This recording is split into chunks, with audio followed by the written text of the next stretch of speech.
What's going on, everyone? Welcome back to Movie Emporium's movie review of Sing 2. The film was once again directed by Garth Jennings. Now, before we begin, if you like this channel, awesome, hit the subscribe button to join Movie Emporium, hit that notification bell at top to find what's coming next. If you like any of these videos, awesome, hit that like button as well as commenting below on any video to watch, including this one.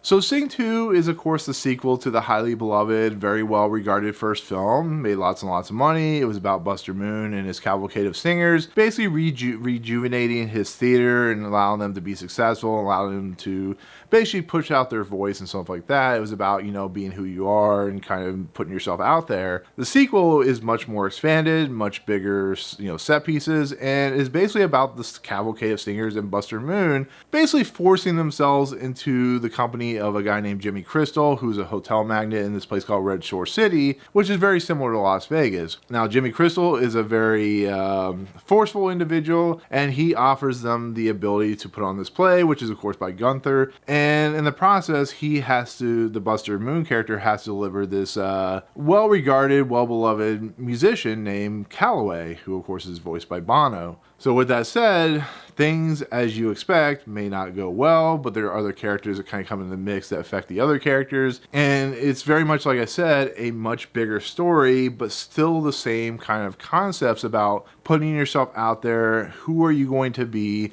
And how far are you willing to push yourself to make you great in the end? And so when it comes to sequels of any animated film, any animated franchise, how many can you name that are actually superior or even as good as the original film? There's honestly not that many. I think Toy Story 2 is the prime example of something that is actually better than the original film in some aspects, but it doesn't happen very often. There's like Incredibles 2 and of course Despicable Me 2, which aren't very good films. But what is also cool and surprising sometimes is when you get a film that not only surpasses the original, but is a well done, well regarded, just amazing film, and that is this film of Sing 2. I went with a lot of trepidation for this film. I didn't expect this movie to be any good, and not only did it exceed my expectations, but I wrote in my Twitter post, this movie is delightful and charming. I never say those words because I don't use those words. It's not in my vocabulary, but that's what this movie is. It's heartfelt, it's charming, it's delightful, it just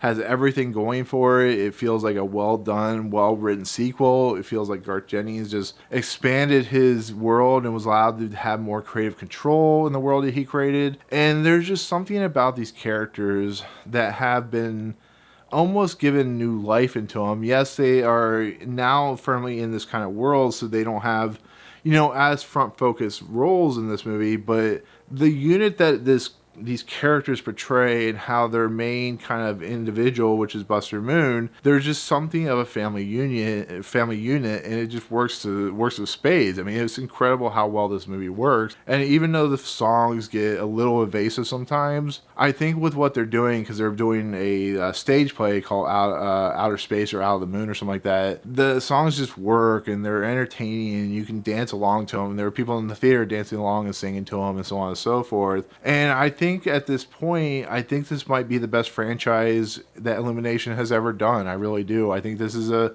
work of genius. I think it works really well. I mean, it's not perfect in any sense because, you know, there are parts that, you know, especially with the Jimmy Crystal stuff that I felt was a little over the top and mean-spirited in a lot of aspects, and it kind of goes into some weird territory. But I think what this movie's message, as the first one is follow your dreams, push yourself forward, do everything in your power to create those dreams and never give up doing it. And that is a really just authentic approach to a movie. And then on top of that, having this character Calloway come into the mix, who of course, like I said, is voiced by Bono, and not really feel like you're focused on the fact that he's a superstar when it comes to the music world, and having him play a very heartfelt, very sad story, but a very kind of moving story, and what he has to go through and what he's gone through and how he has to push himself really helps the movie focus and really makes it work in a lot of realms in its own right. And if I only had like one little problem with his character, it's not the character itself, it's the fact that they attach the "I Still Haven't Found What I'm Looking For" song to his character. It feels a little too on the nose, a little too weird in its own aspects when you have a character who's being voiced by a major musician who has a song that is part of his band U2, and they're focusing that song as his like kind of resurgence into the crowd, into the world. And I felt that was a little too up your own butt in a lot of aspects. It was a little weird. It was a little strange to kind of have that song and have this character who's voiced by voiced by the individual who created that song. It was just weird. But overall, I think he is still a fantastic character. I still don't think it works. I think the fact that he has Ash, who's a big fan of Calloway, I think that whole thing works. I think the play and the musical that they're putting on is absolutely fantastic, and I wish there was something created that was very similar to that. But other than that, other than Calloway and, you know, the other characters, I think it's a movie that has a lot of fun set pieces. I think the eventual third act really works. And I think it's just a movie that has a lot of heart, has a lot of drive, and is just once again very charming and beautiful for what everything it's doing. And of course has great pop songs and great music, so you can, you know, like I said, you know, bounce to the tunes and stuff like that. But in the end, it was a movie that once again caught me out by surprise. I'm not gonna be surprised when the third one comes out, and eventually, you know, I enjoy that one as well. But